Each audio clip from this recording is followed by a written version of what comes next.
Welcome to the Bronx Virtual Town Hall, advocating for safer streets, stronger families, and a fairer NYC. Follow Dr. Bartholomew's journey and discover events at drselmab.com. Your engagement is crucial as we create meaningful change. Thank you for being part of this movement. Let's work together to make her story a reality.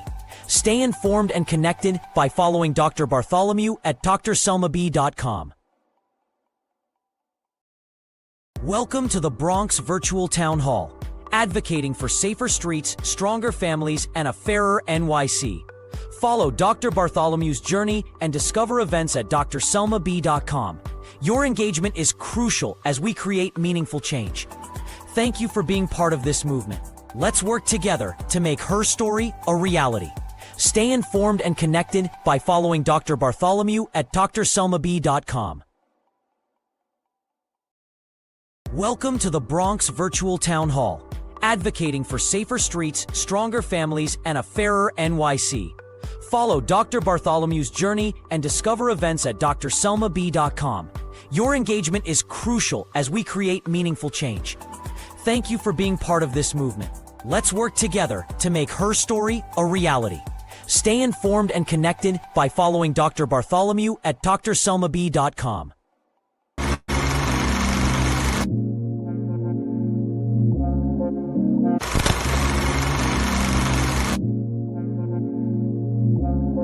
I am running for mayor of New York City because, one, I grew up in Harlem. And we fought that crack that devastated our communities. It did not just devastate Black and brown communities, but so many of our families were destroyed. Children lost mothers and fathers and grandparents. And now they are pushing that weed on our children. Weed buses every single where. Our girls are going missing. We don't have an affordable problem in New York City. We have an unaffordable problem where we are being pushed out. Homes are being stolen. Guns are now in the hands of our children, 12, 13-year-olds, killing each other, assaulting grandparents on the buses. We have such an unhealthy environment. Our streets are dirty. And I said to them, no, I am not going to sit back and watch you kill my children and steal that generational wealth from us. I'm Dr. Bartholomew. I got this. And so let's go. How is it that in this country, generation after generation, you get Black and brown and working class kids to only want working class job, to feel so disconnected, right? To feel so disconnected from community. So what do I want to do about it? So all of the things that you've described is really saying that we have an unhealthy ecosystem, that things are not working. Our schools are challenging, the subways are not working, our healthcare is not working. And so now we need to build a healthy ecosystem. And how we go about building that ecosystem is being very intentional about our priorities, So let me tell you one of the first things I'd like to do in New York City, and then I'm going to connect the education piece as to why this is so important. Across this city, as I mentioned, for every dollar, we don't make any money. We make less than half a penny. We have so many entrepreneurs, we have barbershops, we have beauty shops, and nobody has ever invested in them and see them as part of the network of care for our young people. So I'd like to do business hubs across the city, not just one, not two, but zip code by zip code. And drop business hubs across the city and bring in our entrepreneurs, those who have 40, 50 years of experience. I was just at Denny Mo's and I did a meet and greet. He's been there for 48 years as a business owner, and no one has ever asked him a question about how do you work with the young people? How do you support them? So bring him into the hub. In this business hub, let us give our businesses the training, the skill sets, the coaching, the mentoring that they need in order to grow their businesses and in order to grow themselves and be financially stable, so that they can now reach into the community and hire our youth. We have over 300,000 people in this city who have impacted by criminal justice system and they can't get work. So they can either be the entrepreneur in the hub, or more importantly, these businesses can now reach into our community and hire these individuals and hire youth who are in our communities and they feel left behind. They are abandoned. I'm in every borough, especially in the evening time, I walk, I talk to my young people. They're sitting on the steps and they're smoking weed and they feel like if they've been abandoned. And so we now have to reach for them. These business hubs will also create opportunity. So when you see young people 18 to 25 to 30, they're stealing bikes, they're stealing these things. It's because they don't have opportunity. And it is opportunity that has been intentionally stolen across our community and in particular in Black and Brown communities. In the business hub, I'm going to bring VCs in there, bring Wall Street. I don't have an issue with Wall Street. I just think that they've been allowed to be vultures in our community, and you need a leader that says enough. Bring the venture capital in there. When the venture capital gives you a matching dollar of $50,000 or $500,000, I will match it. People say to me, Dr. Bartholomew, that can't be done. Well, let me let you know, New York State has been giving businesses matching VC dollars for the past few years. And none of our leaders in our communities has said this to Black and Brown businesses. Instead, they give us food pantries, they give us thank yous and proclamations, and we get nothing. So we have not had the opportunity to be uplifted. These VC funds have been done across the country. I've worked in places like North Dakota. I've worked up in California. And so we're not investing in businesses. So the business hubs are critical to developing our community and a healthy ecosystem and really bridging that intergenerational conversation between our youth and our young people. In the context of education, I am your education mayor. I've worked with schools across the country. I did one of the largest audits of Rikers Island before anybody even started thinking about what was happening in Rikers Island. I spent over a year there looking at what was happening around our communities. They just told your students they couldn't bring cell phones to school. I get it that the devices give you vices, but we must now say to children, the cell phone is not just for Instagram, baby, and for Facebook. This is one of the most advanced pieces of technology ever made. You could trade $1 trillion a day on Wall Street, $1 trillion a day from your cell phone, And so those expectations, those low expectations and that low mindset is what's killing you. And so they use your pain in order to hide the truth. And so they just gave a company $20 million to buy cell phone bags. You say, oh, my kids are not learning. I want them to do more things to get off the devices. They bought cell phone bags. They didn't buy jump ropes for girls. They didn't buy art. They didn't buy music. They didn't buy swimming. I'd like to teach 1.5 million children how to swim. Swimming is a real equity issue. It also builds confidence. We have so many pools in New York City schools. The boilers are not working, and so the kids can't swim because the water is too cold. There's no plan and there's no roadmap. It's time that you put a leader in place that's really going after the salt of the earth. That's who I am. I'm going after the things that I know matter and that I know matter in terms of communities across this city. Across this city, children are hurting. In New York City right now, no one wants to say that the rate of the most dangerous things for Black and Brown children and all children, suicide, picking up a gun and deciding that you want to kill yourself because you feel so disconnected and no one and the services are not reaching you. Suicide, no one is teaching our children any driver's ed. Our children are dying on that expressway out in Long Island. You see them driving on the roads, drug driving, the tickets. All of these things are perpetuating passive violence on children and on our communities, and it is not being intentionally addressed. I want to also say to you that New York City is not poor. We have so much of the taxes, the red light cameras, they are killing us with this, taxing us heavily. If you are a mom dropping your child off in the morning time, you can get 3-4 tickets every week. They designed the street so you can't drop off a child who's disabled. You can't drop off a senior, but you can get tickets. We're not poor.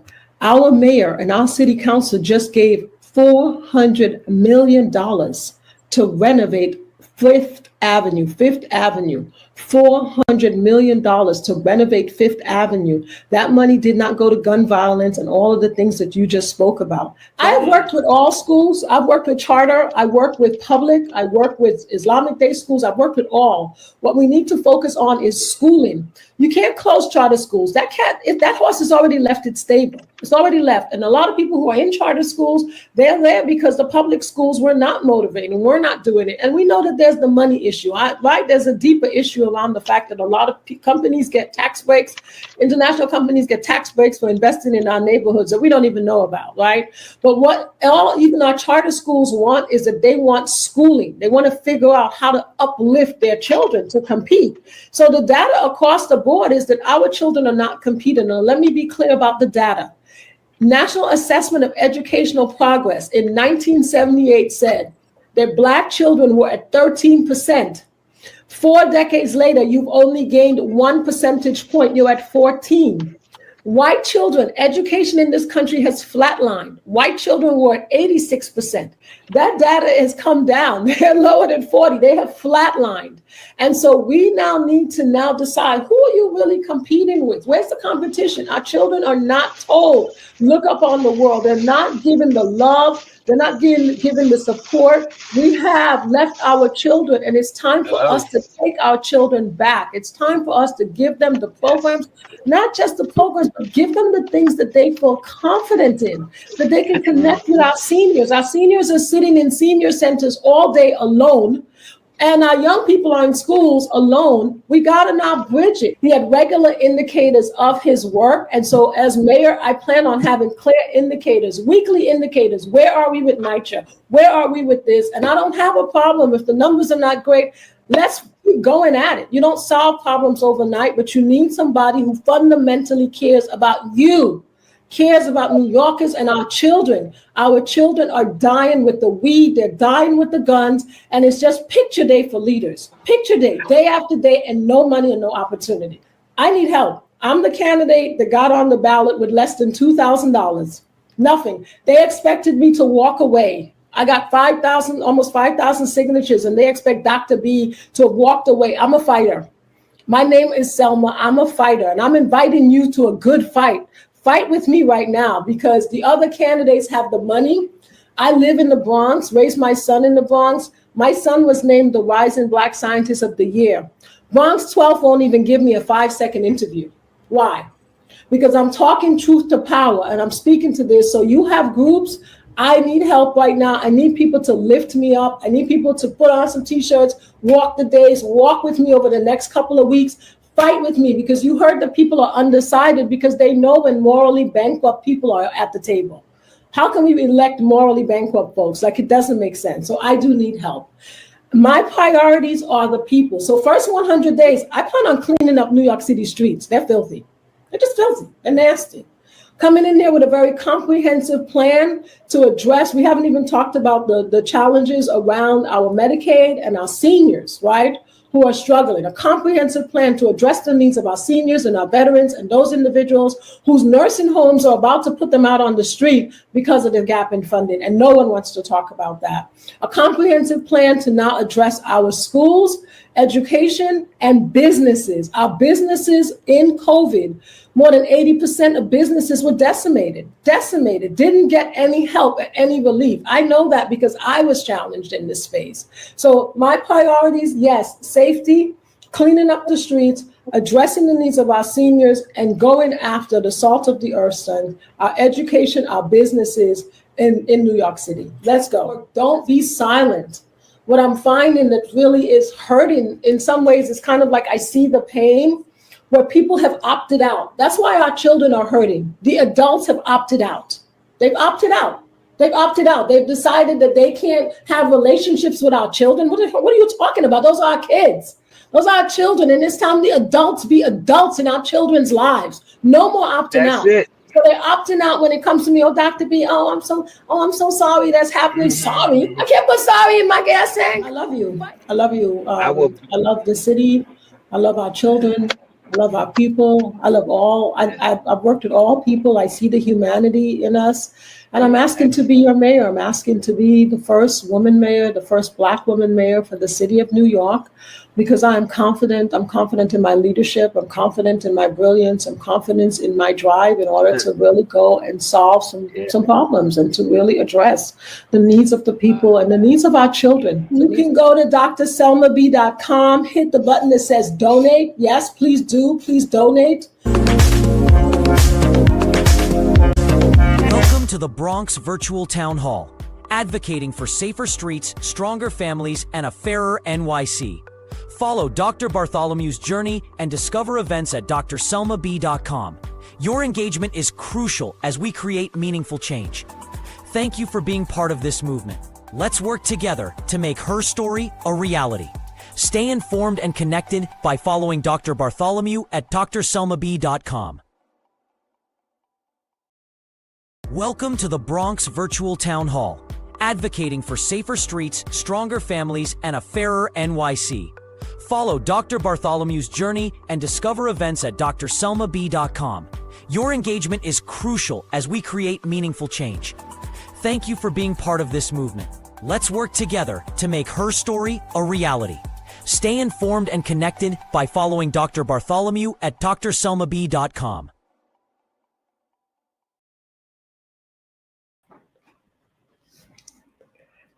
Hello, New York. Welcome to our Bronx Town Hall. Dr. Selma Bartholomew for First Woman Mayor of New York City.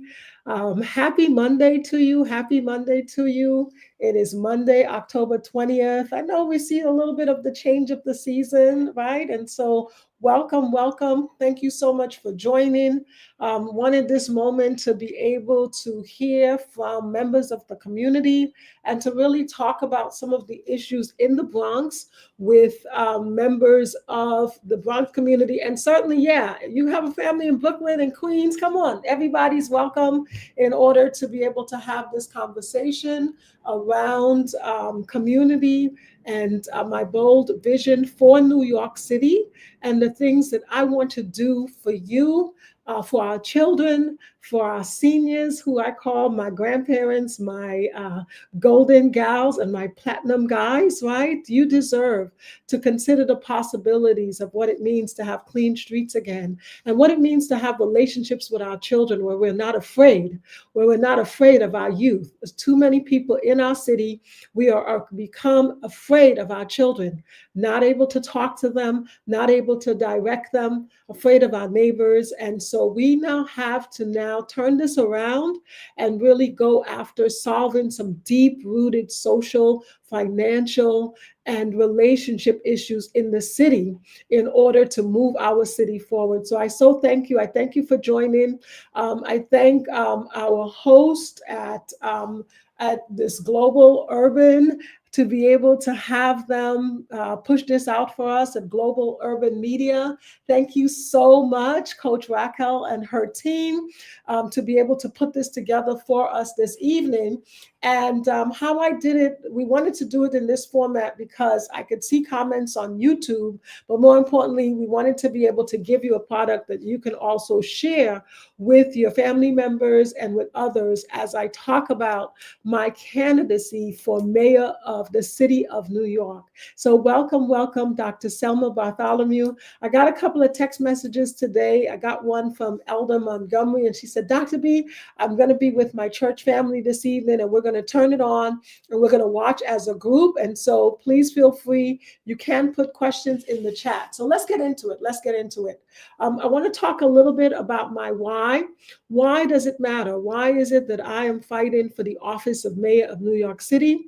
And then I want to really get into talking about what it is that I want to do for New York City. And I want to be able to also address some questions, and in particular questions around the Bronx. But like I said, I want to be able to apply the knowledge from the Bronx to also across the city. So for anyone joining, I am Dr. Selma Bartholomew. And yes, I was on your ticket in June of 2025. I am a Democrat. And I thank the communities across the city for getting me onto the ballot in June. And so I grew up in Harlem, and the members of Harlem, I live in the Bronx, said, hey, Dr. B, we can do this. And so had a very Herculean effort in order to get me onto the ballot. And I say that because when I stepped onto it, there's this thing called blood sporting. So why is it we've never had a woman candidate win the mayor's office?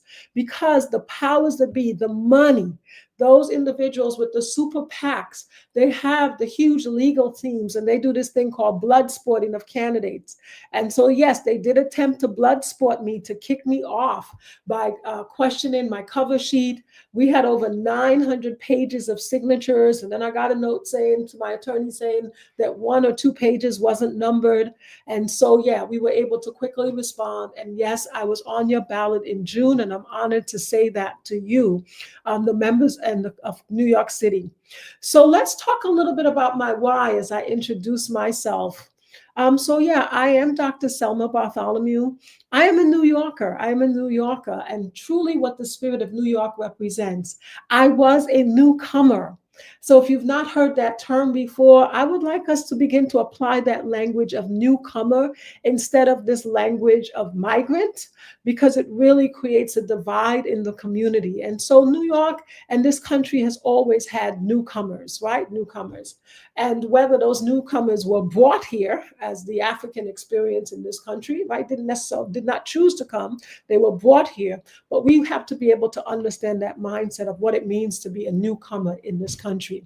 So I was born in Grenada, and I'm honored to say I grew up in Harlem on 143rd and St. Nicholas, right opposite the Harlem School of Arts, and where the Jazzmobile was started. And so on any given summer day, I would be able to sit outside my 5th floor window and look and see all of the jazz greats. At the time, I did not know who they were. And so my love of New York was really rooted in being able to go across the boroughs. So even though I grew up in Harlem, I went to high school in Brooklyn. So I'm a Clara Barton High School graduate. Big up to my Clara Barton graduates. Clara Barton was a power school. They gave so many nurses and medical professionals to the city. And my heart ached during COVID when we lost so many nurses and so many caregivers, because I know, even though I may not know their names, I know that we have certainly lost some of the Clara Barton family members, those who really stepped into the gap in the health profession. I also went to college in the Bronx, and so I have a bachelor's in mathematics and physics from Lehman College in the Bronx. I hold 2 master's degrees, one from Adelphi and one from Fordham University in administration. And then my PhD, often people say, Dr. B, what kind of doctor are you? That's how my young people say it when I meet them, because they fundamentally haven't been told that there are other ways in which you can earn that title of doctorate. And so I have a PhD in leadership and policy from Fordham University, and I also have an ABD in pure mathematics. And so why does that matter? It matters because when we look at the history of this country, it is leaders who enact policy, and the policy are often rooted in mathematics. And mathematics is being used in order to see well. So I wanted to really well. I think my phone is a little bit off here and do I need to let me see in the chat. Can you put a thumbs up, Elder Montgomery, if you're still able to hear me well? I'm hearing an echo. I just want to make sure that you can. Okay. All right. I'm going to keep. All right. So okay. No echo. Great. Thank you so much. I see the comment. What are you in mathematics? Let me now talk about this city and what do I want to do for this and why. So my persistence was as we seen what was happening across our community.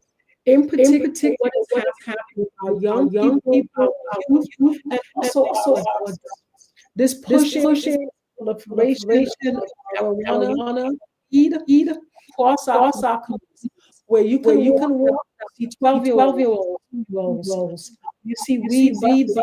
What those are? Are there any of our questions? Okay, so there is an echo. He says that there's an echo. Okay, so there is an echo. Welcome to the Bronx Virtual Town Hall. Advocating for safer streets, stronger families, and a fairer NYC. Follow Dr. Bartholomew's journey and discover events at drselmab.com. Your engagement is crucial as we create meaningful change. Thank you for being part of this movement. Let's work together to make her story a reality. Stay informed and connected by following Dr. Bartholomew at drselmab.com. Welcome to the Bronx Virtual Town Hall. Advocating for safer streets, stronger families, and a fairer NYC. Follow Dr. Bartholomew's journey and discover events at drselmab.com. Your engagement is crucial as we create meaningful change. Thank you for being part of this movement. Let's work together to make her story a reality. Stay informed and connected by following Dr. Bartholomew at drselmab.com. Welcome to the Bronx Virtual Town Hall. Advocating for safer streets, stronger families, and a fairer NYC. Follow Dr. Bartholomew's journey and discover events at drselmab.com. Your engagement is crucial as we create meaningful change. Thank you for being part of this movement. Let's work together to make her story a reality.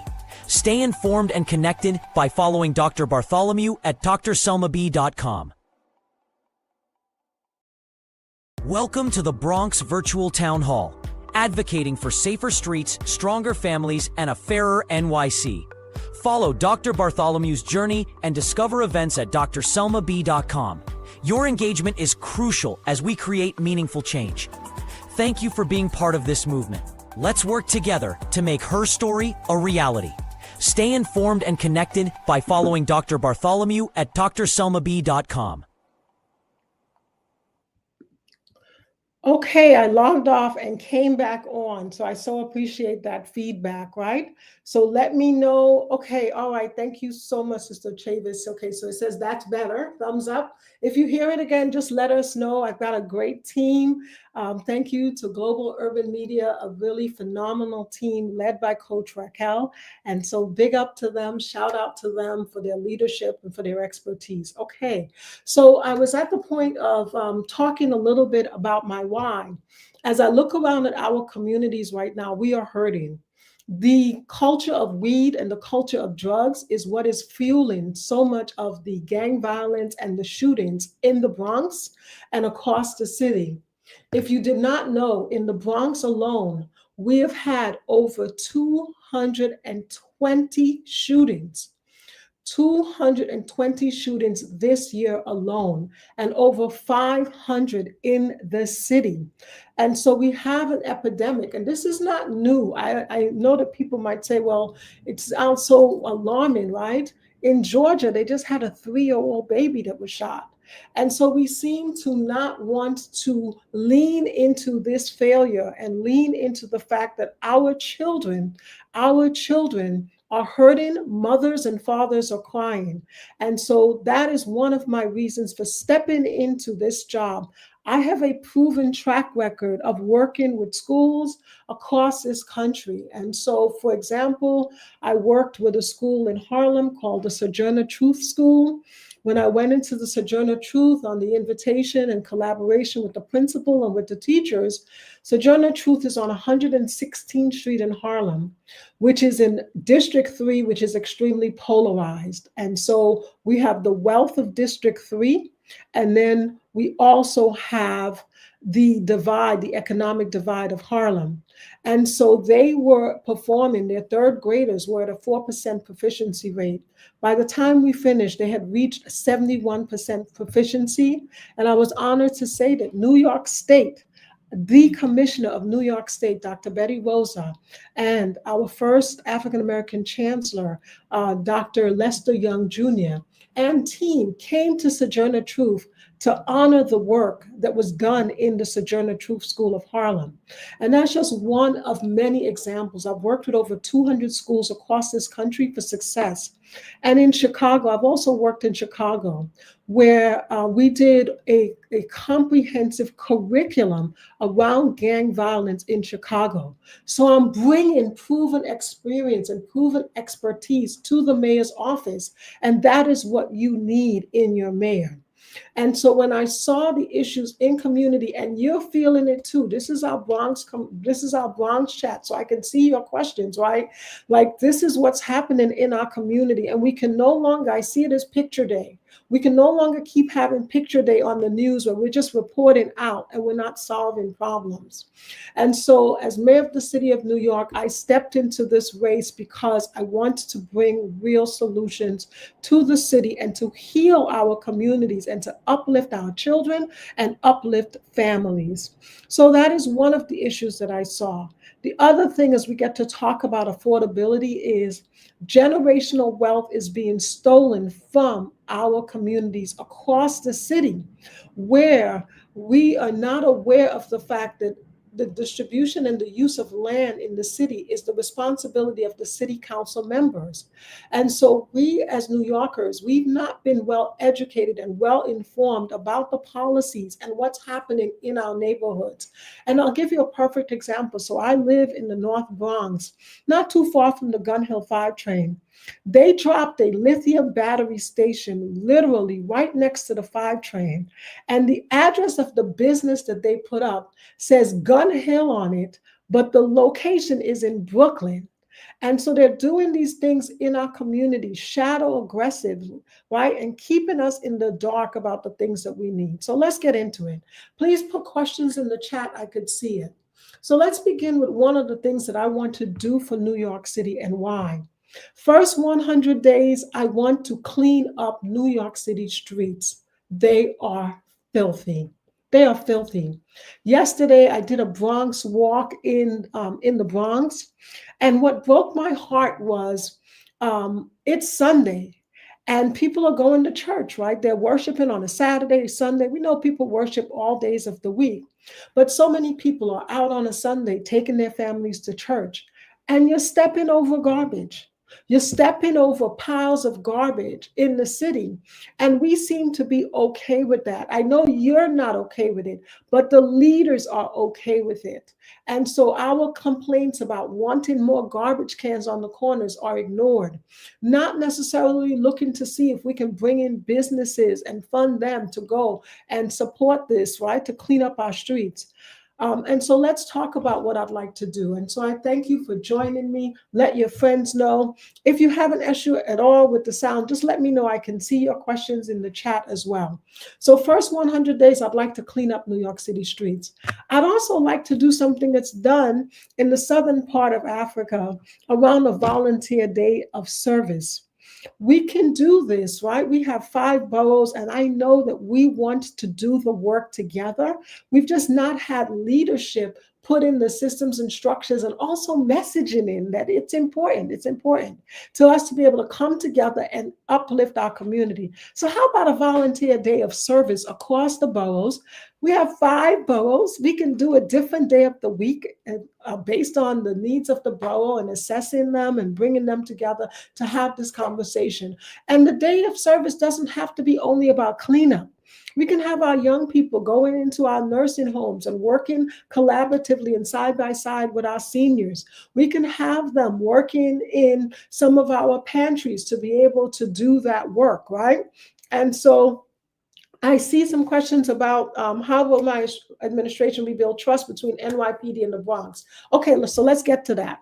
So a volunteer day of service is also going to help to build those relationships with NYPD, because we can now decide as a community, what is it that you want to focus on in the Bronx? What are your needs? How do you want to be able to create this change? What organizations are doing this work, right?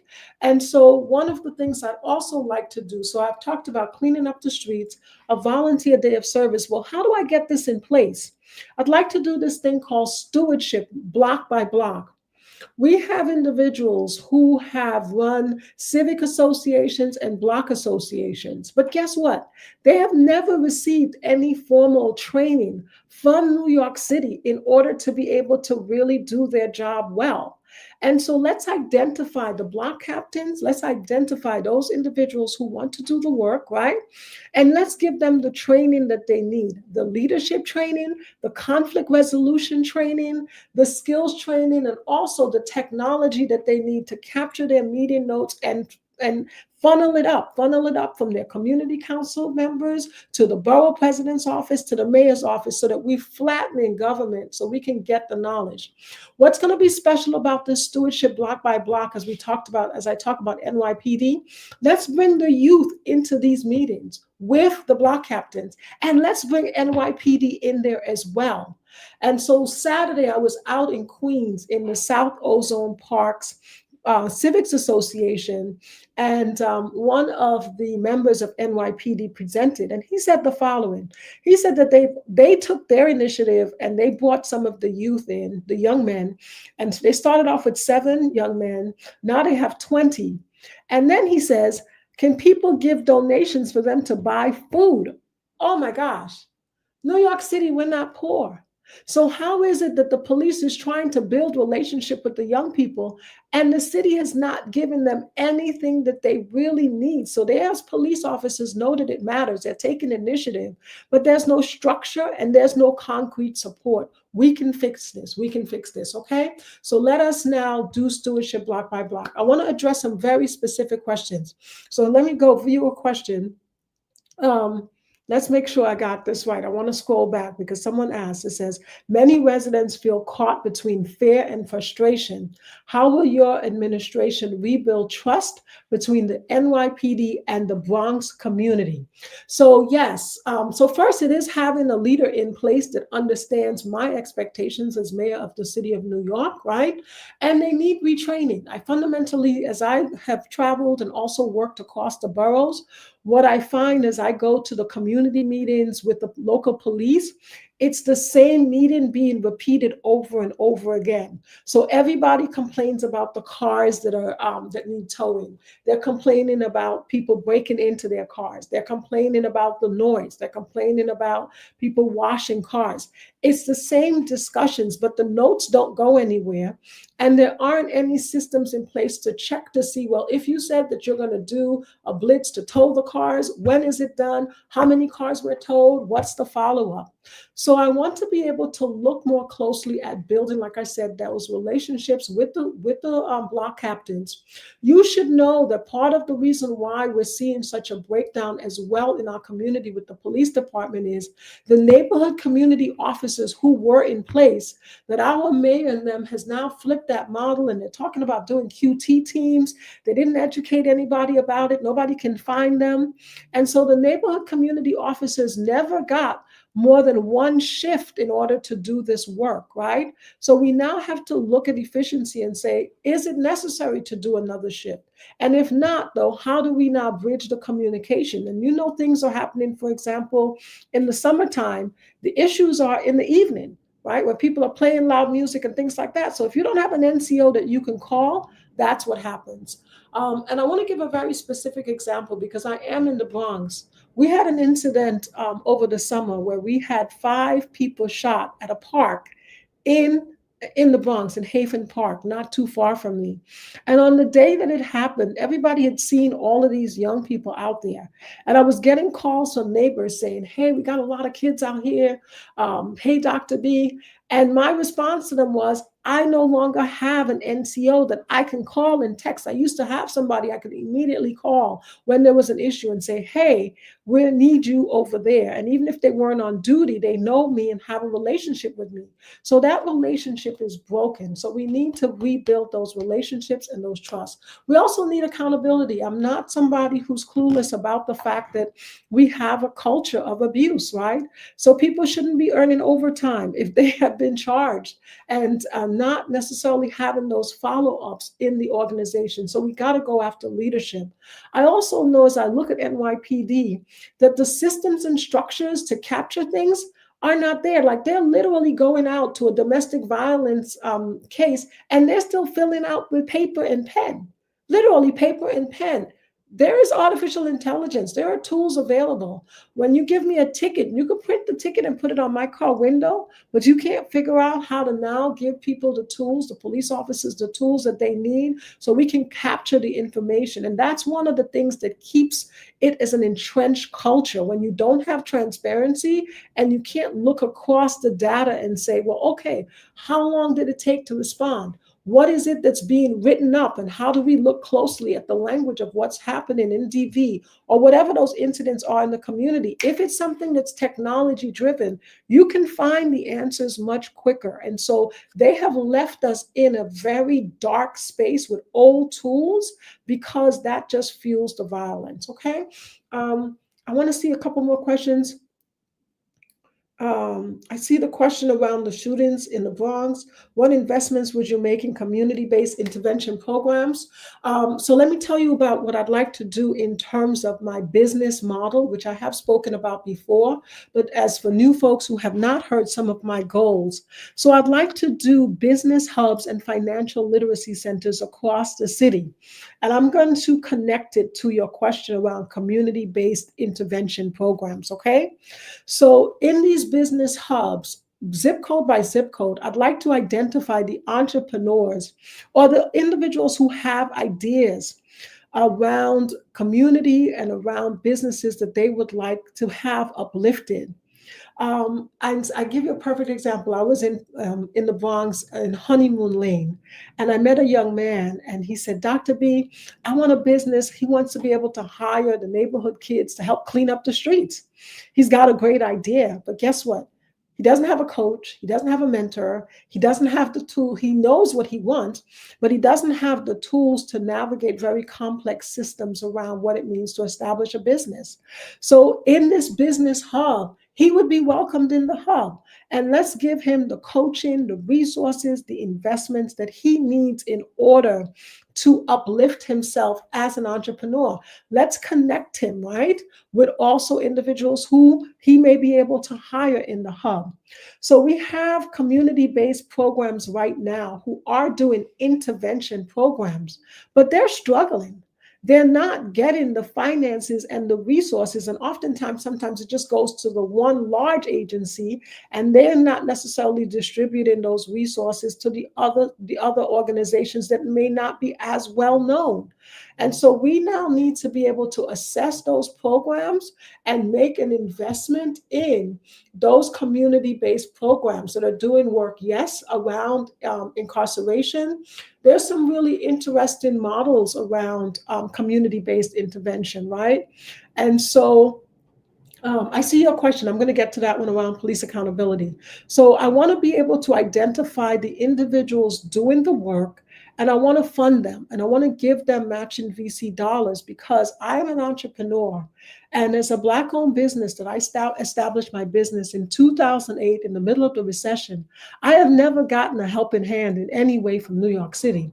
And in fact, what people don't know is when you own a business, you don't get workman's comp, you don't get health insurance, you don't get those things that even give you, right, any of those supports. And so we have a lot of individuals. This is part of what it means to be in New York, isn't it not? The people come to New York to reach for their dreams and to really stretch themselves. But what happens when you don't get access and opportunity? You just kind of stay small. So the hubs matter because we can now identify community-based arts programs, intervention programs, as well as prevention. So my strategy around this violence piece in New York City, and in particular the Bronx, is four-pronged: education, redirection, accountability, and enforcement. And we have fundamentally not done the education piece well. And how I know that? I'm in all of your schools across this city. New York City has never really done any comprehensive training for young people to say, what do you do when a gang member approaches you? Who do you talk to? We're just making assumptions and leaving children, right, to navigate these complex, broken and negative relationships on their own without directing them and without giving them the resources. So we have to invest in both prevention as well as intervention programs. I see another question, community-based around the neighborhood piece. What's your plan to protect homeowners from deed theft?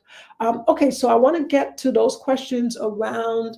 I want to stay a minute with the economic revitalization piece and why the hubs matter, because someone asked about what do you see for faith institutions and community organizations in economic revitalization, right? And so, yes, our faith institutions, you are able to establish, in some ways, the non-for-profits. But right now, what they give you is Turkey Day, right? You get some dollars, and it's always about feeding people and not necessarily the comprehensive work around doing some of the work around DV, around leading men's groups, around really lifting people up. And so we've got to now have this opportunity for people to come into these hubs and to get the resources that they need in order to fundamentally uplift our community.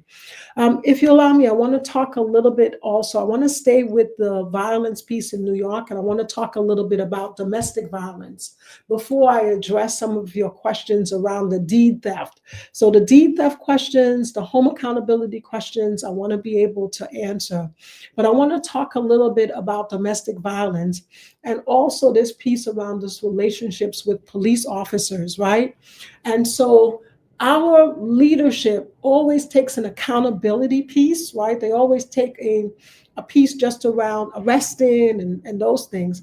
We have to be more holistic in building a healthy ecosystem. We have to go after what I refer to as networks of care. So, for example, if you have a child who's 12 years old, that child should be able to say who is in their network of care. That we cannot assume that we have traditional family relationships. Why? Because when I grew up in Harlem, crack devastated families across the city. Didn't matter if it was just Black and brown families, yes, but it was a really breakdown in families, right? And so we also know we don't have traditional families anymore. And we also know that this idea that one parent is working is not the reality. I'm meeting parents and they're holding down 4 jobs between between two people. So a child and any adult, as well as our youth, should be able to say who is in their network of care. Who's in your network of care? So that could be the hairdresser, right? That could be the neighbor. That could be the TO. That's often the grandparents. A lot of the issues that we're seeing now is as a result of COVID, we lost a lot of grandparents who was in the gap, standing in the gap for our young people, and they've lost grandparents, and no one else has said, who's in your network of care? And let's now solve and let's begin to put some resources. I would like to identify a cohort of children whose mother or father is incarcerated. And I want to track these young people, these youth. It could be from baby on. Let's identify them. Let's identify who's in their network of care. Let's give the resources and bring those people to the table. And remember those community-based organizations that you're talking about? Fund them. Fund them now to provide some training and some support, because just because I'm an auntie doesn't mean that I know how to be the best auntie in the world, right? So we need now to give people new tools and new skills. And we have to now have conversations about networks of care. I have worked with children, youth. I've taught women in prison. I've worked with kids, individuals who have been impacted by criminal justice. And what I have found by those impacted by criminal justice is oftentimes that bridge is broken. That if you're incarcerated, if when people think of Rikers Island, they think Rikers Island is a prison. No, Rikers Island is made up of several jails. So if you're in Rikers or if you're in one of the youth facilities, Horizon, oftentimes you have broken that relationships with your family. Right? That people may not be showing up for you, right? Because of trust is broken. So we have to now build networks of care using community organizations to be able to uplift those who can support those and who can give them the confidence, right? And the love that they need in order to pull themselves together, ask for help as needed, but also to get on their way to a path of success. So networks of care really matter to me as I move into this mayor's office. All right, so I see a lot of questions out there, so I so appreciate that. I also want to keep shouting out to Global Urban Media for their great job of really getting me on right now. All right, so now I hear your question about the abusive concern regarding NYPD's excessive and forceful and wrongful arrest. Are you opposed to holding abusive police accountability? Oh, no, I'm not opposed to that. Absolutely. They have to be held accountable. Absolutely. And that is what has fueled a culture of what I call both passive violence and physical violence, right? That if we don't have some level of transparency to be able to say if people are using excessive and wrongful force, then it's much more a news thing. And that's why the stewardship block by block matters. That you, as the community, we don't have any way of getting the information about what's really happening around policing within our communities unless it happened to you individually, or unless you see it on the news, or unless we hear about it. So we now have to now build up the structures in our community so that you're getting the information, and that's going to now bring you transparency. That is one of the reasons why this culture of force and wrongfulness continues, right? We just hear about it, but we are not looking at it as a community and now having those relationships. The other piece also I should say about this NYPD question, it is leadership. It is leadership that has continued to now hide, right? Hide this culture of wrongful arrest, hide this culture of violence. That I've spent time, how I look at, for example, our policing and our police departments, and how I do my work is I sit in spaces that you think are familiar and I let it become strange to me. So I'm bothered by when I, as a member of the community, when we go into into our police departments, into our police precincts, one, they're not clean, they're not very welcoming, right? They definitely need a good sweep, a good paint job. It just feels dilapidated. They feel old. And then people don't even say good morning. They don't say good morning. And so you could sit there and they kind of just put on their face when they walk in the police offices. And so they're so guarded. And so there isn't any relationship. So all of this just fuels this culture of passive violence and physical violence. And so, yes, policing is a priority for me. And I spent the summer going to too many funerals and vigils for young people, too many. And I'm disappointed as well at our current our police chief, and I have not seen her not one day in the Bronx, not one day. And I'm not saying she's not in the Bronx. I'm just saying the number of shootings that we've had, not seeing you walk the streets not one day and introduce yourself and speak to our young people. And to be able to engage them. I also have picked up on the fact of going to so many individuals and going to the funerals that the community-based intervention organizations need to be there in the moment. So they're responding when someone is shot or when there's an act of violence, but they need to be there continuously throughout. Because if you're a young person having to now go to a funeral of another young person, that is traumatic. And you need to be there in the moment, helping those young people and helping all of those trauma victims in that moment, right? We're making the assumption that just because they went to the funeral that there's closure, and there isn't. So it just keeps this cycle of violence going, this cycle of retaliation going, because nobody is being consistent in really following up. I want to get to the accountability piece. How am I doing? I love your questions. I see you in the chat. So let's talk a little bit about the affordability piece. I'm going to come back to the subway question as well, because I'm staying a lot with safety and security, but I want to talk about affordability in the Bronx as well. So someone sent me a TikTok of Cardi B, and she was posting about the fact that New York, the Bronx rent has become so crazy. And will she be able, will people be able to actually, afford an apartment in the Bronx? And so Cardi B, Dr. B is here to help you and to help you explain why New York City has become unaffordable and why I am the mayor. My goal is to become the first woman mayor for New York City, and Bronx has never had a mayor. And so it's really important for us to be able to show it. Are we able to show it, Urban Media? Do you want to play it, or it's okay?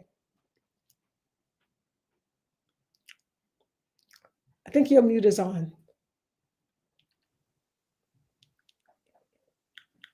I'll let the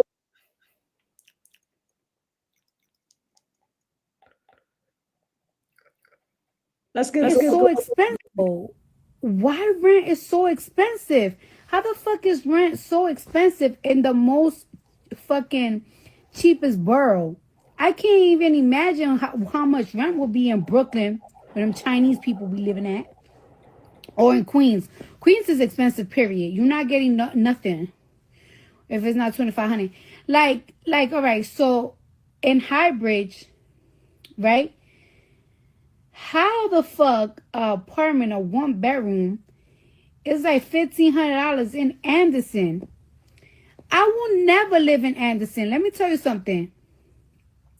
One thing about Anderson, the block Anderson Highbridge, Cardi is going in. you wouldn't even I wouldn't even live there, even if there was an apartment there for $600. I could tell you this: living in Anderson is worse than living in the projects. Because, like, I remember when I don't want to be when I was a teenager, my aunt, she lived in Anderson for 2 years, and I was living in. Okay, so can you guys? Am I echo? Okay, we're back. So Cardi is saying that at the end of the day, how is it that the rent in New York City has become so expensive? $1,500 for a 1 bedroom. I hate to tell Cardi, it's now more than $1,500. It's upwards of $2,500 for a 1 bedroom apartment in the city. So let me explain to you what I want to do around affordability. And yes, I see your questions around deed theft as well. So right now we have several policies in place that are really designed to push average New Yorkers out of the city, push us out of the city, and to steal generational wealth. So how did New York City become unaffordable, and what do I want to do for it as mayor of the city of New York? So first of all, as I mentioned, your city council members are responsible for the use of land. So our program, Stewardship Block by Block, you need the knowledge and the information now as stewards of our community. So that's the first thing. We've got to educate people and give them the knowledge. Currently, the mathematics does not work in our favor as average New Yorkers. Currently, when a developer comes into the Bronx and says, it could be in South Bronx, it could be in Highbridge, it could be in any part of the Bronx or any part of the city, the developer says to city council members, we're going to build, quote unquote, affordable housing. All right. And we have candidates who are saying this, oh, they're going to build affordable housing, but nobody gets to question them about what is your definition of affordability. I'm going to say it again. Mamdani and Cuomo keeps telling you that they're going to build affordable housing, but no one is at the table. They have denied me seat after seat at the table to be able to question them and say, what is your definition of affordability? So how does the city become unaffordable? So the first thing is the developers should not be using the income of individuals outside of our zip code. Specifically, they should not be using the income of the wealthy from Wall Street and Westchester in order to calculate affordability. So of course, if you now tell me that somebody makes $1 million versus somebody, the average salary for Black families and brown families in New York City is $19,000 a year. Shameful, $19,000 a year. And so when they now include the income of individuals outside of our community, the cost of affordability is not affordable to the person who makes $19,000. It's going to be affordable to the person making $250,000 or $1 million a year. And so we're now kicked out. So rule number one, as mayor of the city of New York, my goal is transparency, to ensure and to look across the city and to say, no, you can no longer use the income of individuals outside of New York. That's the first thing. The second thing, in terms of how do I protect our homes and how do I protect and ensure that we have apartments that we, the average New Yorker, can afford, is right now, our city council members and the developers have been taking 80% market rate goes to the developer and only 20% goes to the city. So 80% to the developer and 20% to the city. Does that make sense? When there's more of us out here, And of course, if you're a developer, you want to be able to have the 80% because you want to make more profit. But we need to say to developers, you're going to make your profit, but not on the backs of hardworking New Yorkers. So I want to say to you, New Yorkers, that we can get to truly affordable housing by the city taking the 80%. Give the city the 80%. And what do I want to do with that 80%? I'd like to say 15% goes to veterans, 15% goes to seniors. Why? Because our veterans are homeless. Our veterans, we are pushing them into poverty. And so now we also should give 15% to seniors, right? And so, yeah, the rent in New York City is a crime. Matter of fact, Halloween is October 31st. We should all put the sticker price of rent and go around and scare all New Yorkers, right? We don't need Halloween costumes. We just need to put the price we're paying on rent in order to scare us out. It's scary and it's ridiculous. So now we need to be able to claim the 80% back. And you see how mathematics and policy is being used to steal generational wealth from us. So that formula is not working on behalf of us as New Yorkers. So as mayor of the city of New York, I'm not gaslighting you. People are gaslighting you, telling you, oh my God, we're going to build 50,000 affordable housing. No, they are blatantly lying to you and are not telling you the truth, because then they know when they come up into that office, yeah, they're going to build 50,000 units of affordable housing, but it's going to be affordable for the people who live outside of our zip code and pushing the average New Yorker out. If a teacher cannot afford to live in New York City, it's not affordable. So that formula must absolutely change. The question of deed theft is also a policy question. So New Yorkers, we are not poor. Our mayor and our city council members in the recent budget gave $400 million to renovate Fifth Avenue, So we are not poor. You should know we have a $116 billion budget in New York City, and also a $169 billion capital improvement budget.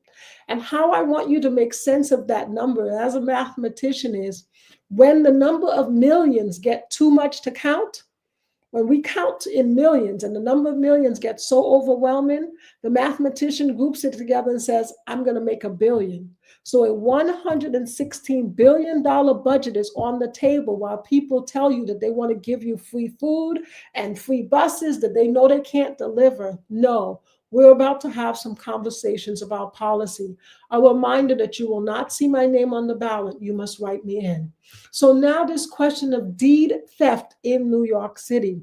We now must have to shine a light on our leaders across the city. Yes, the mayor's office will give you, as mayor of the city of New York, my job is to give you transparency and to align the budget in terms of priorities.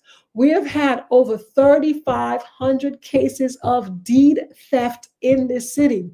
And the city has not allotted any deep financial resources to provide the legal services, to provide the awareness of what individuals need in order to combat this.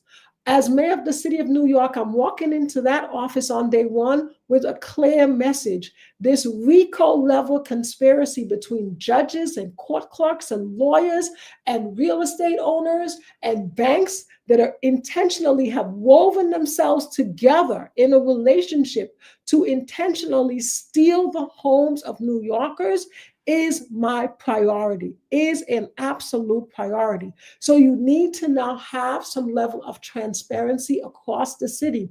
So once again, individuals need education and they need awareness. So I'm a homeowner as well. If you don't know this, if you own a home, you can register with the city that anytime anybody does anything against your property, mortgage, whatever it is, you can get an email. But that's not enough. So New York State has passed the Deed Theft Act, but guess what? That's much more around prosecution. They could have said to New Yorkers and to people in New York State, number one, that deeds should be notarized by an attorney. And yes, we know that there are corrupt attorneys that individuals have had and brought to court. But when a deed is notarized by just any average notary on the street, the notary can say, my notary stamp was stolen. It's a hot, crazy mess. We now need structures, and we now need to be able to look to see how we solve this problem. So one, deeds need to be notarized by an attorney. Number two, we need now to be honest and transparent about our attorney general. The attorney general, and the information that people need is that our attorney general has the power in order to be able to put a stay on some of these evictions and return people's homes. And so right now it's a lot of shadow aggressive. So I want to be able to have a task force in place around this issue of deed theft, number one.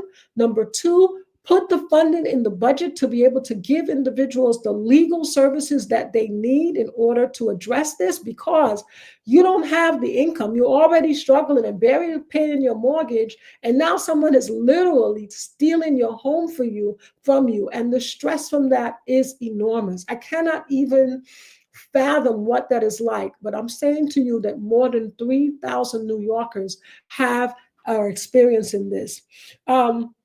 And so we now need to be able to really address this issue holistically, with knowledge, with information, and with some level of transparency for New Yorkers. Someone asked, how will I make the city more transparent? That's a great question. Thank you so much. How will I make the city more transparent? So one of the things I'd like to do, as you look at this broad city, is I want to do a quality of life index tool. And this is all part of just connecting all of my policies and my platform together.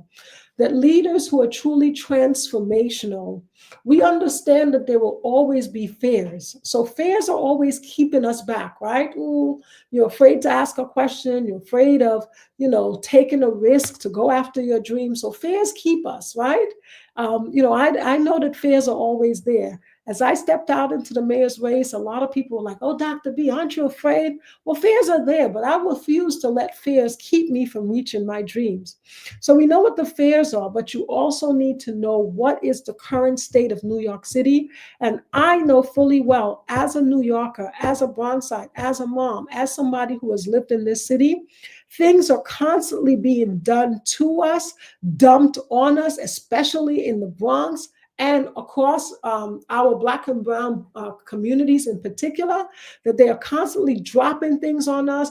Buildings go up. You have no idea what's happening. And so you need transparency. So how will I get that for you? A quality of life index tool. And this quality of life index tool will give us the information we need. Where are the barbers? Where's the hairdressers? Where are the funeral homes? Do we still have any left?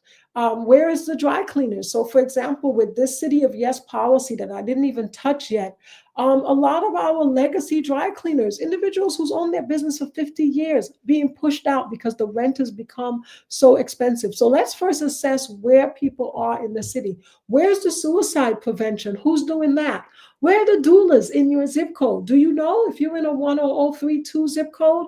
Where are the doulas? What about a 1055 zip code? Where are the birthing centers? So I want to give you a tool as mayor that's a stewardship tool.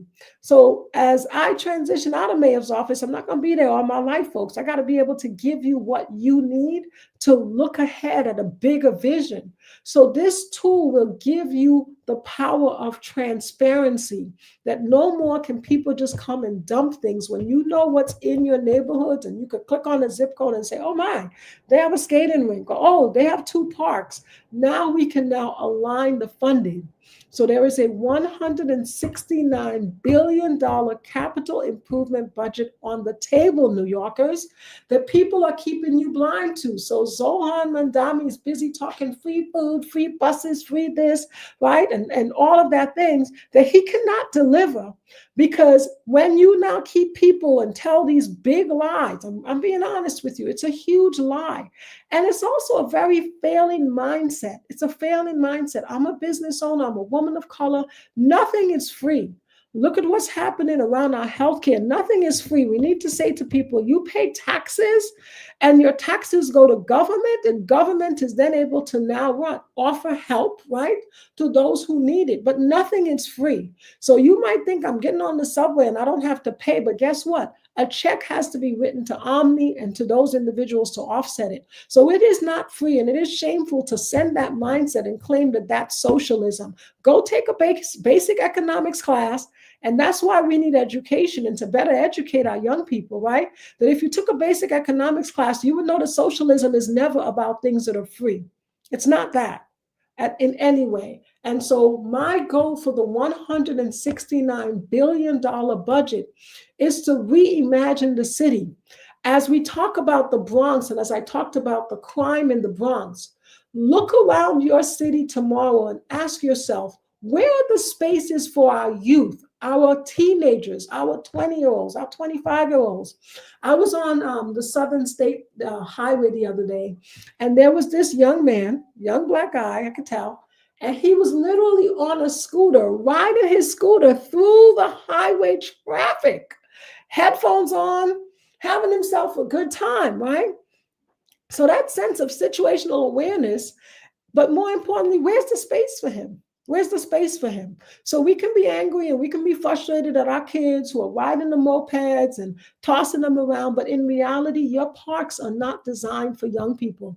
Not every kid wants to play basketball. And what do they do in the wintertime? What do they do? What do they do in the wintertime when they can't? You now have to redesign space to really look at the needs of the city. And I would like to say to you, let's go and dream bigger. And in those business hubs, let our architects, let our designers come up with new ideas for this city, and let's fund it, right? And so your parks and our spaces, this $169 billion budget means you can get your sidewalks fixed. That we don't have to give $400 million to renovate Fifth Avenue, and they didn't give a dollar to the Bronx.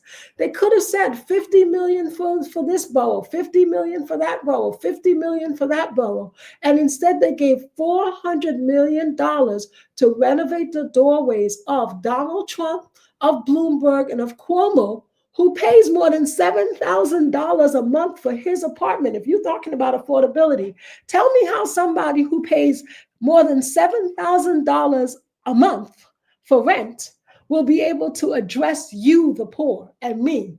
He'll understand it when you're having a rainy day, right?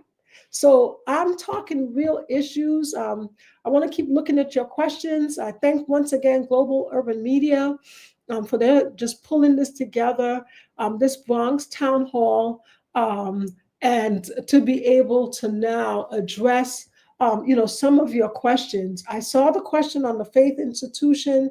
I see also some questions around family.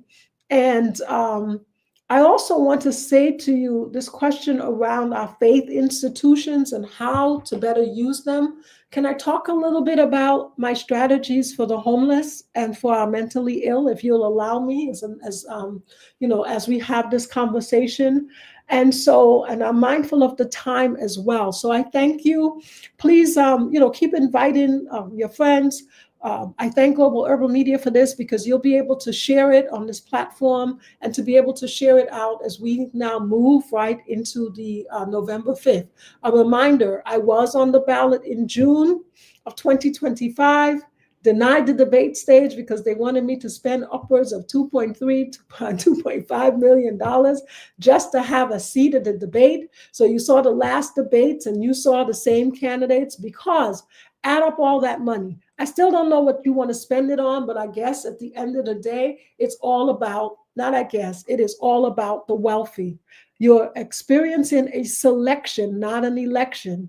So come November 4th, I'm asking you to elect me to the office of mayor by writing my name in. You will not see my name on the ballot. You must go to the polls and take your power back. Make her story, and write my name in, Selma K. Bartholomew, on the ballot. So let's talk briefly. I'm mindful of the time. I so thank you. I'm sending you lots of love. I want to talk about the issues around our homelessness and our mental illness, and in particular in the Bronx. So we all see it, right? You drive you walk, you're going home at any decent hour, and our bus stops, right, have homeless men as well as women in the bus stops, sleeping in the bus stops at night. Our subways are are overrun with individuals who don't feel safe in the shelters. And keep in mind, like I said, the city just gave how much to Fifth Avenue? $400 million. And they put this congestion pricing tax on our backs, congestion pricing tax. So as communities, and in particular Black and brown communities, the research says that we are overly taxed, that we have the tax liens, the tax debt, that you have red light cameras every single where, and all of this weighs down on us financially. And we had a congestion problem and have one in Lincoln Hospital that literally sees 25,000 patients a week. So when you go to Third Avenue, you go to the Bronx right now, 149th Street, the number of shootings, the number of stabbings, right? And they keep telling us crime is low. No, it's become a cycle, a revolving door cycle where we are not addressing this. So what would I like to do for New York City around this? One of the things I want to say to you is we can no longer just say homeless and mentally ill, that we have to realize that not everybody who's homeless is mentally ill. Not everybody who's mentally ill may be homeless, right? So we now have to level individuals. And what I mean by that is someone who may have just now experienced homelessness might be somebody, a young person, or somebody in a relationships, and you're now put out. Somebody says, get out. You can't stay here anymore, right? So you find yourself on the street. I want to do an initiative that was done by Brooklyn Community Services, one of the oldest nonprofits in this city. And they piloted shower buses, dignity buses. And why is that important? Well, if you're living in any of our NYCHA or any apartment building that may not have really great security, what individuals have shared with me, and I have also seen it as I'm also doing a lot of door knocking as well. The hallways and the elevators are now used as bathrooms, right? And then you also have people with the weed, right? So all of these are things that are just fueling this culture of passive violence and this feeling that we've kind of given up on our city. So the shower bus will do something very particular. It's going to catch, right, those level 1 individuals, as well as anyone level 1 to level 4. And it'll now create a space to have a relationship with someone, to be able to say, come, here's a shower bus, and now let's have those services available to those individuals. The other thing that we have to now do as we assess quality of life tools and what's in your zip code, we do not have enough services that are taking place 24 hours. We're not funding that. So what do you do after 5 o'clock, after 7 o'clock, after 8 o'clock? So we need to have in the community the opportunity to really catch individuals and to support them. So I want to do the shower buses across. I'd like to do also a dignity and care board. Has never been done before. So as you know, yes, New York did involuntary commitment, but what happens now is when somebody comes into a hospital or they pick up someone who is crashed, they bring them into the hospital, they have them all in a room. They bring them to the hospitals and there's no place for them to go. So when someone mentioned this question around the faith institutions, we need now to fund these organizations, fund our faith-based institutions, and say, maybe this church might be able to take the level 2 individuals or even the level 1 individuals.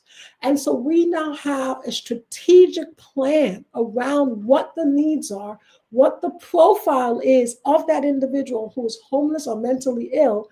And I see the profile, how I help other individuals or organizations think. There's level 1 to level 5. Level 1 might be a beginning, and a level 5 might be someone who's crashed, right? So they need something different. But right now we have all the levels, everybody literally sitting in a room in Lincoln Hospital, sitting in Presbyterian without getting individualized and differentiated care. I also want to say to you that the conditions of our shelters are disheartening, troubling, and abusive. That where is the money going? that we need now to be able to use our improvement budgets to be able to now go across the city and clean it and elevate it, right? And really raise the standard of care that individuals are receiving. The final thing, and I'm mindful of the time, I know it's 8:02. I couldn't get to, it was a good thing, I couldn't get to everything on my platform. I guess I want to say to you in terms of who I am and why I am confident in my step into as mayor of the city of New York is I am confident in my leadership. I'm confident in my strategic thinking. I am like Deborah, leading in a world of men all of my life. And so strategies and things that just really flow. And what we have been experiencing in New York City is we have been electing leaders who do not belong to us as a community. I want to say that to you. You have to now understand that when I say it's a 2 plus 2.3, 2.4, $2.5 million spending just to debate, and nobody has told us that as a community, it means that you now need to be able to understand that you're thinking, oh my God, I got to vote for a winning candidate. None of those candidates are going to be winning for you. That the wealthy is not going to take care of us, the poor, the middle class. It is systematic. And so it is so important to say that. So as I come, I'm winding down. I so want to kind of respectful of the time. I know you've got the dinner hour to go to. I want to invite you to continue this conversation with me on Thursday. This coming Thursday, I'm actually doing an in-person town hall in Harlem at the Williams Institute CME Church on the corner of 132nd Street off of 7th Avenue. And so we have enough space. So please come, please share. It's in person from 6 p.m. to 8 p.m. in-person town hall. So you get a chance to actually meet Dr. Bartholomew in person. Bring the love, bring the joy as you come. And so I want to continue these conversations as we are pushing now in this election season and saying to individuals, you don't have to hold your nose and go to vote for immoral candidates. You need to now sincerely, I'm asking you sincerely for your vote, the vote that really serves to uplift people. Who I am, I'm a steward. What I do now, what I do in the now, matters in the now, but it's also setting us up for a future of prosperity. Consider the possibilities of clean streets again. Consider the possibilities of having leaders in place who are going to go after the excessive force and wrongful arrest and go after the information, the data, and the changing in the culture. So I see this question around NYPD. Leadership matters. Leadership matters. And so it matters to be able to have a leader at the table who's honest and transparent with you. Why people are gaslighting us, lying to us about the numbers and not showing us fundamentally this is the current state. And let's be bold together as we move forward. And so I want to say to you once again, you will not see my name on the ballot, but guess what? If they could do it in Buffalo, no offense to my family and friends up in Buffalo, right? If the people in Buffalo can elect a write-in candidate, the people in Buffalo was able to elect a write-in mayoral candidate. Can we do this in New York? Can we do this in New York City? Come on, let's get activated. And I'm asking for your love. But more importantly, I want to say to you on behalf of my team, we've been doing this fight for the past 9 months. And I'm going to close with something that I'm literally dealing with right now. We are under the impression that the media is supposed to show all of the candidates, and give us time. That is not the truth. They say it, but it is not the truth in terms of how they treat me and how they've been treating me as a candidate. So I literally had to write, I sent an email to the producers of The View because Mamdani was on The View, Cuomo was on The View, right? And I am a write-in candidate. I'm an official candidate. And so I said to them, equal time, right? They have literally just had their legal team write me a letter that says, that their research indicates that I'm not a bona fide candidate. Oh my gosh. That Here you are with women, all women, putting a front face of women, but look behind the scenes and look at what they are saying to me, that my voice as a candidate does not get to be heard because they did their research and said, I'm not a bona fide candidate. And they think that I will be silent. I'm not going to be silent. I'm not going to be silent. So tomorrow I'm going to post on it. And I'm asking you to let them know. Join me in this good fight.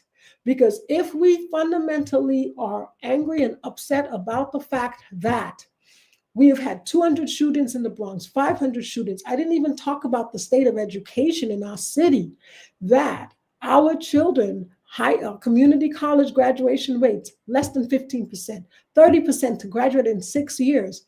The ecosystem is not working in this city, And so you deserve a mayor who knows New York. There is not a borough in this city that I do not know. If you don't know that, I know Staten Island, for example. Most people do not know that Staten Island does not have a public hospital. Shameful.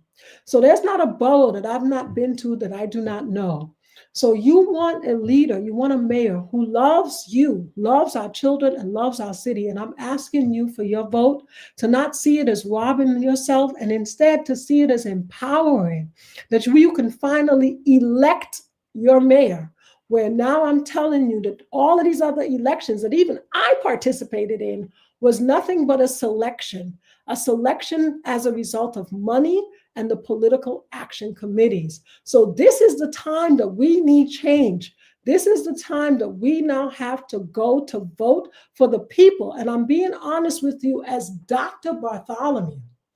I am not kidding you. If you think that the city is unaffordable now, if you think that you're going to be able, if you see the deed theft, the city of yes, the high price of rent, the issues in terms of drugs and gangs, they're not trying to solve that. Those other candidates are looking at the money, You have a governor who already had the privilege of being the governor, and he wants the privilege now of being the mayor. And so I'm asking you for your vote. I'm asking you to not be silent. We need folks to volunteer. Please go to my website, see how you can donate, and also show up over the next 2 weeks. Show up. We've got a few shifts. Tomorrow morning, we're going to be in the subways in the Bronx. We're going to be in the subways in Brooklyn. We're going to be handing out cards. So we need individuals to show up for us now. Join me in this good fight. Let us go fight for the people and for our children. I thank you. I thank you so much for showing up for me. I know I may not have been able to get to all of the questions. Are there any that is really, I think someone asked me to speak about ICE. And so I guess what I can say to you about that briefly is it's not only giving money for legal services around ICE, right? But look what happens when you have somebody who looks at policy. What our Democrats are not saying is those Republicans look very closely at policy. And they are eating them up at policy. So if we don't understand some of the policies around immigration and what needs to change policy-wise, we're always going to be in this predicament. So you need a mayor that understands policy and goes after policies in order to solve some of these issues around ICE, right? Also, more importantly, it's awareness, it's engagement, and it's funding those organizations that are standing in the gap for it. Funding for those organizations. How do I redefine activism so everyday Bronx residents see their daily choices as part of the movement of change? I did redefine activism in terms of saying, one, let's get you to identify with each other. We need to identify with each other as neighbors, as family members. Two, you need also to be able to be empowered to have the information and the knowledge you need about how your community works, how your city works, right? And how government works so that you can now benefit from government. Too much of our communities, we are not benefiting. Things are being done to us because we do not have the information. But that's number two. Number three, you also need the power to vote in the candidates that are for you. That's why I'm fighting for you to be able to really have a candidate that you know you're voting in. I am not for the PACs, that I belong to you. That's the third thing. But here's the fourth thing. You can vote people out when you have knowledge. You can vote people out. And we've not been doing that as communities to say, these individuals have not been accountable to us and you have the power to vote them out. And number 5, you need to understand where the money and where the budgeting is as communities so that you can now ensure that you are getting the money and the resources that you need in order to move forward. Please join me in the movement. You can scan. Come on now. I see the question about the government shutdown. I'm mindful of the time. It's 8:15 and I know people are here. The government shutdown, I think once again, this is about policy. This is about policy, and this is about whether or not people communicated before they voted or did not go to vote for someone. Look at the buyer's remorse. Look at the buyer's remorse and the implication across our city agencies. The people fundamentally didn't understand how much government was part of their lives, their everyday lives. And so when our president was running around talking about drain the swamp and people, it sounded good to individuals. Now look at where it hits you. It hits you right in your everyday services that you cannot gain access to, that you call or reach out now, and federal agencies have a message out that says, right, that they can't take complaints, they can't solve problems. And we are now several weeks into this government shutdown. But we also do need businesses as well. I know that in the city, in this country, we've talked about more than, people say this number 300,000 Black women have lost their jobs. It is way more than that. That is a low estimate. And so what are the systems and structures that we need in our community to really sustain, right, and support, and to make people not always feel like if they're being felt so vulnerable, that we need to feel that sure-footedness and that confidence. I'm going to come to a close. Let me just say to you once again, I thank you. I thank you so much for joining me this evening for this Bronx and also City Town Hall. I was trying to make sure that I kind of address some of the questions around the safety, security, and my bold vision for New York City. And my vision is bold. As mayor of the city of New York, I want to say to you that my number one job as mayor is to fuel your dreams and to show you the possibility, to consider the possibilities of really providing options and opportunities for you, for our youth, and for all members of our city to be able to feel uplifted, right? That there's something special about New York. There's something special about our ability to be resilient, to care for each other. But we also know that we came here and we're part of a city that we want to feel like if we have some level of upward mobility, that we're able to sustain and also thrive, and also just be also good neighbors with each other. So I thank you so much. I don't know who just joined, and I want to just say thank you. We're coming to a close, Brother Robert. Thank you so much. I want to thank once again Global Urban Media. Once again, please go to my website, join my team. Come on, let's go walk next on a Saturday to be able to really push out in community. I also want to say to you, we're going to be doing a Staten Island cleanup on October 26th. So you can easily go to my website, click on the link tree, and all of my calendar is available, where you'll see where we are across the 5 boroughs. This Saturday, we literally hit Queens. We were in Queens, and then we were in Harlem, and then we were in the lower part of Manhattan. So I'm here. But what matters now is that I need you, and I need you to not just dance to boots on the ground and clap, clap our fans. I need boots on the ground. I need you now to live boots on the ground and show up for Dr. Selma and know that I can't be everywhere. But what matters more is when members of the community are out and walking and talking to individuals about why vote for Dr. Selma Bartholomew, and to be able to get people to vote. And I think what's going to rock this is, I know for a fact that 75% of the people did not want to go vote for any of these candidates. And so we got to get those people to know that you have a fighter in this race named Selma. And so I thank you once again for coming out. I promise I will collect all of the questions as well, and I'll try to keep posting my ideas and solutions around it. I couldn't get to all of the questions, but I thank you so much around really bringing that level of accountability to our vote, Write her story in, write my name in, Selma K. Bartholomew. Don't forget the K, Selma K. Bartholomew, for first woman mayor of New York City. I'm sending you lots of love. You know I love you. And I want to thank you for this afternoon to be able to do this town hall. Look at how joy shows up in the struggle. Joy shows up.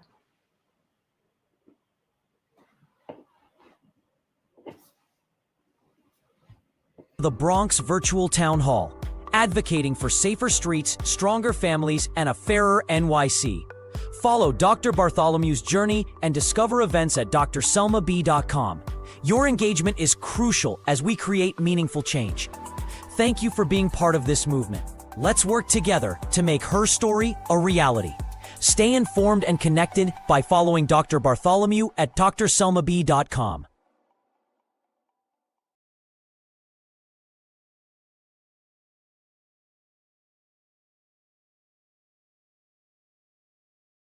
The Bronx Virtual Town Hall, advocating for safer streets, stronger families, and a fairer NYC.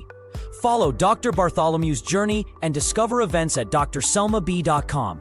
Your engagement is crucial as we create meaningful change. Thank you for being part of this movement.